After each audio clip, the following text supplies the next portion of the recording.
Dis que en Boiro non hai nada que ver nin visitar. Praias, montes e 4 bares. Pero conto cun asentamento castrexo ao máis alto nivel en referencia ao comercio cos púnicos e co Mediterráneo. Mira que es trolas. O Castro de Neixón conta con 2 asentamentos, o Castro Grande e o Castro Pequeno, e a súa importancia radica no gran fluxo comercial que tivo na Idade do Ferro co comercio co Mediterráneo.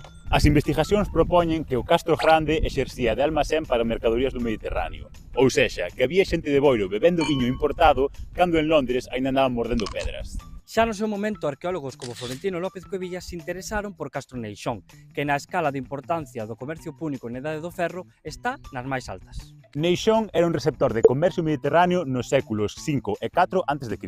Vamos, que Boiro era o Amazon Prime da Idade de Ferro. E como testemunhos dese gran fluxo comercial atopamos vidro policromado púnico, ou sexa, aríbalos, ánforas de salazón e viño de procedencia cartexinesa ou eibisá. E a cambio eles levaban ouro e estaño. Ou sexa, eles levaban os recursos e deixaban aquí viño e 4 pezas de cerámica. Literalmente, a historia económica de Galiza. Ademais, moitos destes produtos eran de luxo, que servían pois para que as elites autóctonas exhibisen o seu poder. Ou sexa, o equivalente antigo a subir historias na casita de Bubuni. Definitivamente, en Boiro sí que hai cousas que ver. E espero que non sexan os vídeos de Olac Mario. Ti cala a boca e volvete pa a Canisa a te radicalizar o teu topónimo, que mi abuelita sempre dijo la cañisa, que se dice así.